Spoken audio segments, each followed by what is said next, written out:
As 2022 crept to an end, Florida's Daytona Beach Shores was being battered by storms. The whole coast was in the process of being torn up and reshaped. It was a terrifying sight to behold, but then an unexpected shape began to emerge. The extreme Florida weather had inadvertently revealed a secret hidden beneath the sands, and locals couldn't wrap their heads around it. Florida hurricanes unearthed a shipwreck in an unlikely place, and it sent locals scrambling. People living around Daytona Beach Shores, Volusia County, are used to things like this happening. It's not as if intense storms reshaping the coastal landscape is a new phenomenon. On the other hand, while beaches are always subject to processes of erosion, 2022 was an unusually severe year for storms smashing the region.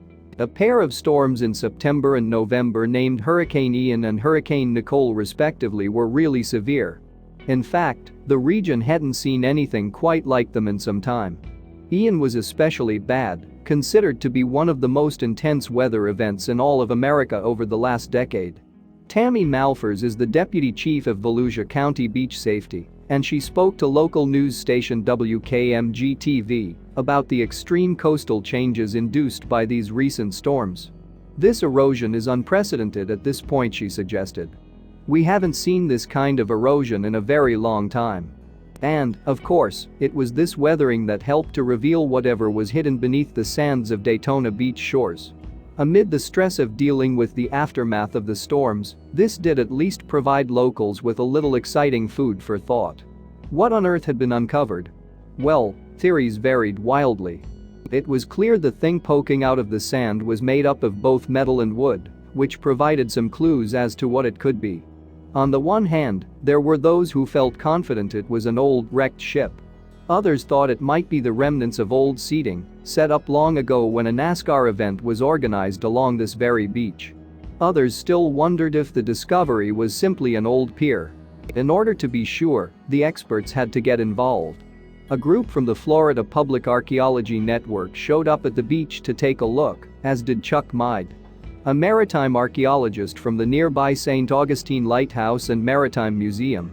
There was a lot of work to do, though, so the experts also accepted the help of volunteers. They all spent the day carving out a trench in the sand to reach the mysterious object, but the tide partially filled it in again over the course of that night. The following day, they had to dig all over again. It was frustrating work, and the experts were naturally worried that the eager volunteers might inadvertently damage the artifact they were investigating. Dr. Might expressed this worry to newspaper The New York Times, saying, "The biggest concern was, don't scar the timbers with your shovel." Still, despite the anxiety, work progressed steadily, and soon more and more of the hidden object was revealed. Nails, bolts, and fasteners were noted, and it was obvious what they were seeing. Thanks to the big trench everyone had dutifully helped to dig, the object could now clearly be seen. It was unquestionably an old shipwreck, just as some perceptive locals had predicted all along. As Dr. Mead said at the time, "It is definitely a ship.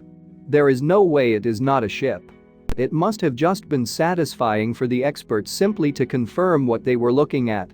But there were still plenty of questions that needed to be answered. Where had this vessel come from, what was its purpose, and what had happened to it? A lot more work would be required to get to the bottom of all this. It's been reported that 22 samples of wood were taken from the old ship and sent for analysis. All being well, this might tell experts where the vessel had been constructed. But beyond that, there are other avenues worth exploring when it comes to figuring out the story behind shipwrecks. It can be helpful, for instance, for investigators to familiarize themselves with historic shipping routes. Say, for instance, the vessel had set off north of Daytona Beach Shores. According to Dr. Mead, that would indicate it had been used to transport manufactured products. On the other hand, if it could be established that the ship had been carrying fruit, then it probably would have been coming from the Caribbean. These are important questions for Dr. Mead. He reflected, "As archaeologists, we certainly see value in this because it is an example of something that was an extremely important part of our society. America is a maritime nation. It's a relic of a bygone age and something we rarely get a glimpse into. The importance of shipping within the human story can't be overstated. For so much of our time on Earth, boats were the only means available to us for traveling and transporting cargo to faraway places. They were firmly at the very heart of our developing civilization. That's why the discovery of an old shipwreck can cause such excitement among archaeologists. These things are, in essence, time capsules. Every item still on board a shipwreck can tell us something vital about the society from which it came. Which locations were linked together by trade, and what did they exchange? Florida's Atlantic coastline is especially important, as so many ships would have passed along it during the colonial period. A great many of these vessels were lost in those treacherous waters, becoming wrecks beneath the water. Actually getting to investigate any of these ruined vessels has the potential to tell us so much about America and the old European empires that colonized it. So, what do the experts think of this wreck on Daytona Beach Shores? We believe it is most likely to be an 1800s shipwreck, and most likely a merchant ship, Dr. Mead revealed to the New York Times. A cargo-carrying vessel that would have sailed in sight of land up and down the coast. It's hoped an examination of the wood samples will reveal more information about the boat, but Dr. Mead is keeping his expectations in check. He explained, "It's not an exact science by any means, but potentially we might be able to do tree ring analysis and get a better date. But we don't have complete chronologies for every species of wood." As a testament to the importance of figuring out the story of this shipwreck, the Florida Department of State has also gotten involved with the project. It sent archaeologists of its own to help with the excavation. Plus, they helped to plan ahead for what needed to happen next. The emergence of this shipwreck was an exciting occurrence, but it was probably inevitable. Likely it was more a question of when it happened, not if. If it hadn't occurred in 2022, a future storm would surely have revealed the wreck eventually. That's just the nature of coastal erosion affecting the region. It's not as if this shipwreck was even the first one to be uncovered along the coast of Florida. To put things plainly, it wasn't. In fact, Hurricanes Ian and Nicole also helped to reveal another wreck at the edge of a place called Little Talbot Island. This vessel, which seems to date back to the 19th century, had actually first been spotted way back in 1987. It came to be covered over by sand once more, though, until the recent storms tore into the area and exposed it again. With that, the ship's T-shaped wooden bow was visible once more. Dr. Mead released a statement on behalf of the Lighthouse Archaeological Maritime Program, LAMP, about this other wreck. He said, "Over the last 30 years, it has been buried and exposed and reburied by storms, and has been moved by major hurricanes. LAMP came out to assess its condition after Hurricane Dorian, Ian, and now Nicole. We are hoping to study the wreckage and see if we can narrow down the date range and geographic origins for the ship, and possibly its identity." That's far from all. Back in 2022, people were taking a stroll around a place called Crescent Beach when they spotted some wooden bolts in the sand. Archaeologists took a look, theorizing that these were ruins from another 19th century vessel known as the Carolyn Eddy. Plenty more wrecks and artifacts have also been discovered along the coast over the years. Highlights of such discoveries include cannons, tools, an old gold coin, and a diamond ring. That ring, incidentally, was worth something like $40,000, and in 2021 it was just discovered by a random beachcomber. It goes to show that there really is buried treasure out there if you look hard enough for it.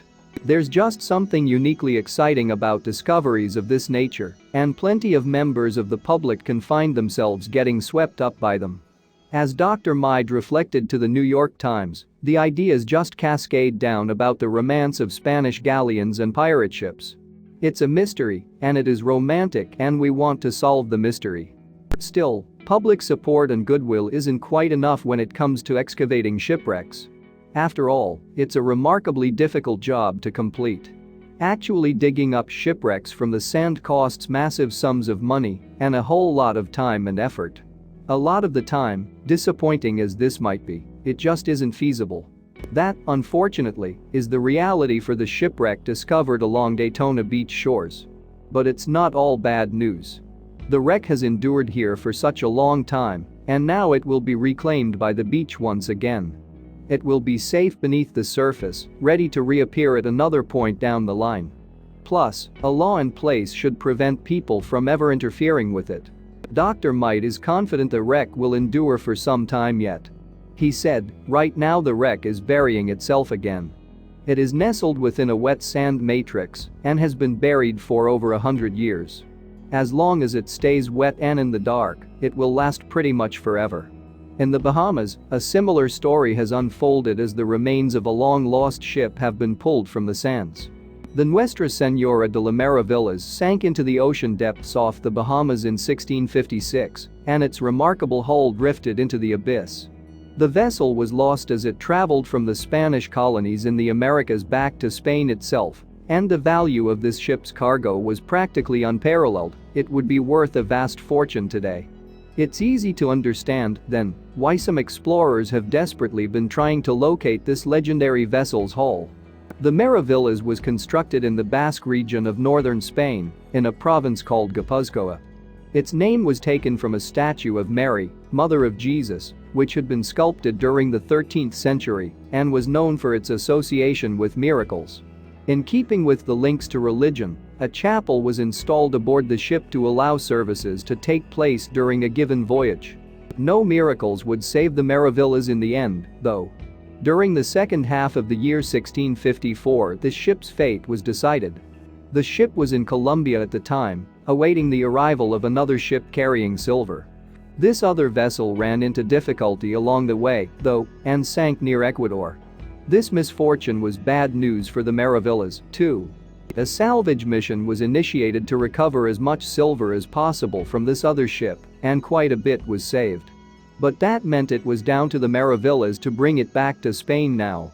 The salvaged silver was consequently loaded on board, in addition to the immense cargo it was already carrying. It was a recipe for disaster.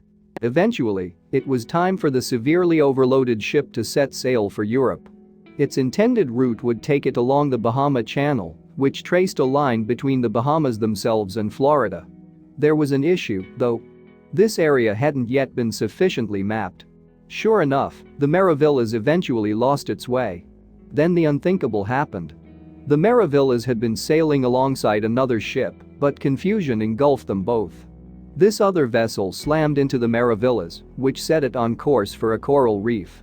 With that, the overloaded craft sank to the bottom of the ocean, and all that treasure on board was lost. And that, of course, is to say nothing of the loss of life. Something like 650 people were on the ship when it sank, with the vast majority perishing in the disaster. Most went down with the vessel or floated away on debris, while about 150 managed to stay above the surface on a large piece of the ship still not underwater.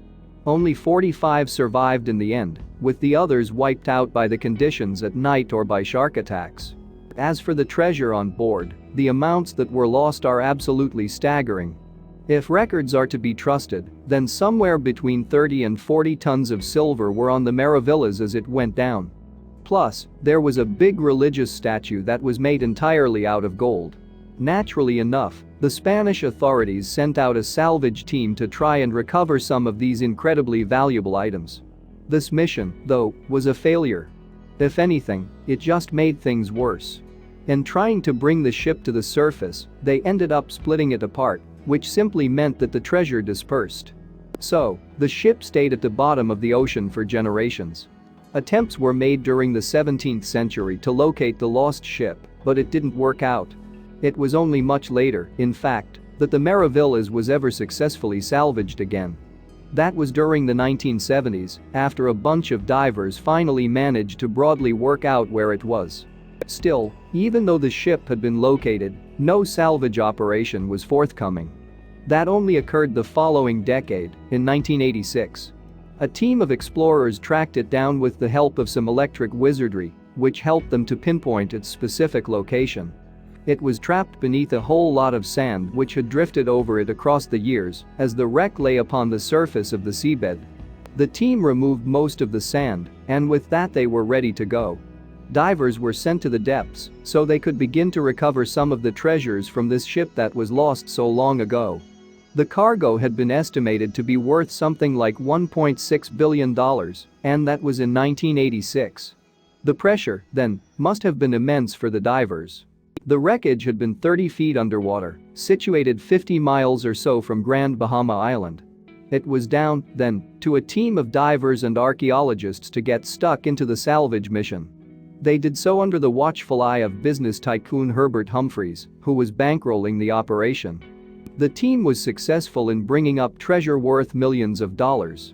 On the surface of it, that sounds like a roaring success, but then we remember the total value of the treasure amounted to more than $1 billion. This haul, though ostensibly impressive, was mere crumbs in the face of that. Still, the recovered items were interesting enough. There were coins made from silver and gold, not to mention several emeralds, too. There were weapons such as muskets and swords, plus a cannon and several cannonballs. The team of explorers also found ceramics from both Spain and China. What happened to all the loot recovered from the underwater wreckage? Well, the government of the Bahamas had it valued and took what amounted to 25% of the hull's overall worth. The remaining 75% went to Humphreys, who at the time spoke publicly about his plans to show it off in a museum. All of this took place a long time ago now, and technology has moved on quite a bit since 1986. The methods utilized by Humphreys' team to explore the wreckage of the Maravillas weren't terribly sophisticated by today's standards. Inevitably, a recent mission has taken another approach. During the summer of 2022, news emerged regarding a new effort to explore the sunken Maravillas. This latest mission was different to the ones that had come before it, in the sense that it had employed new, more scientific methods of analysis. They would help to reveal far more of the wreck than ever before. David Gibbons is a marine archaeologist and writer who has followed this story carefully. He wasn't a part of this latest investigation, though he is an expert in the field, and his thoughts on the matter were consequently published by Smithsonian Magazine. Gibbons observed, "The Maravillas has never seen the right level of archaeological respect. Past teams indiscriminately used smash and grab tactics. Everyone thought the ship, the wreck, was destroyed forever." This latest effort was led by philanthropist Carl Allen, who assembled a team of scientists to do the job. The group utilized magnetometers, which detect and assess magnetic fields. This technique helped them to accurately plot the seabed all around the wreckage, revealing any pieces of debris that might be down there. Meanwhile, an airplane flew overhead and surveyed the sea below it in search of further debris. Underneath the surface, a submarine was deployed to sink deep underwater to have a look, too. It was a much more extensive search than had ever taken place before, but it was gradual, difficult work. The project fell under the banner of Allen Exploration, which is known as ALENX for short. This is the organization established by Allen himself in 2016, which, 3 years later, had been given a license by the government of the Bahamas to search for the Maravillas. No group had been officially permitted to do so since the end of the 90s. Because of shoddy salvaging missions in the past, it was thought the Maravillas had been basically destroyed and its treasure scattered to a likely unrecoverable degree. After all, different salvage bids had been taking place across the centuries by people with varying methods. Essentially, before this latest effort, cumulatively the searches had constituted something of a mess. On top of that, even the things that had been recovered from the ship had been recorded very poorly. That meant it wasn't entirely clear what had been brought to the surface and what hadn't. In other words, ALENX may have been engaging in a fruitless mission that would yield no concrete results. The true state of the wreckage remained a mystery. Still, the ALENX team persisted and soon made an amazing discovery. They found that artifacts from the ship had seemingly been hidden by previous salvagers on purpose. Like pirates storing treasure away for the future, these people had tried to keep gold and other valuables for themselves and away from the authorities. Gibbons was delighted that the ALENX team was bringing such revelations to light. He told Smithsonian, "ALENX reversing the past's disrespectful quarrying of the wreck comes as a relief. Finally, we can look forward with hope to some science answering research questions long thought dead and buried." In addition, the team's work with magnetometers also revealed thousands of locations within a 55 square mile area that may have contained treasure. They investigated these spots, which soon led to a wealth of discoveries. Among them were coins, wine bottles, jewelry, the handles of swords, and porcelain. Taken together, all of these items painted a picture of life in the Spanish Empire at the time of the Maravilla's sinking. James Sinclair is the marine archaeologist who directed the Phalanx project. Speaking to Smithsonian, he explained the significance of his team's work. He said, "This isn't just forensic marine archaeology. We're also digging into former excavations, working out what previous salvage teams got up to, where and why. So much data has been lost from this ravaged wreck. It's time to reverse those trends." Allen himself is delighted with his team's discoveries, but his favorite finds aren't necessarily what you'd expect. Rather than coveting the gold and silver in particular, he loves finding more ordinary items. The reason, he explained, was because he had a greater connection with everyday finds. He added, "We've discovered artifacts that connect with the crew and passengers. Everything you touch, from a musket ball to a piece of jewelry, links with the past to people like you and me." The personal items recovered from the seabed include a pendant made of gold and formed into the shape of a shell. This was bound to a special material known as bezer stone, which was revered in Europe for supposedly having the ability to heal people. Meanwhile, another recovered pendant was adorned with gemstones and possibly had religious connotations. Several of the pendants recovered from the wreckage seem to have been related to the Order of Santiago.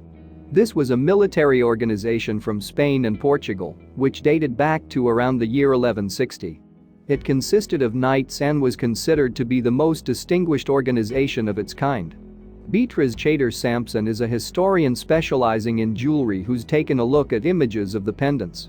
According to her, finding so many pendants linked to the Order of Santiago in varying designs and gemstones is incredibly rare on land.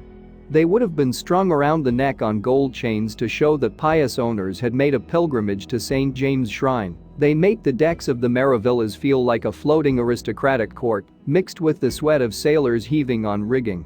Beyond the pendants and other personal items, some of the more lavish finds to be extracted are interesting in their own right. Take, for instance, a massive 6-foot chain made from gold that was recovered. The artifact resembles a piece of jewelry worn by the Spanish monarch Philip IV in a painting, suggesting this piece had been designed for a very lofty figure indeed.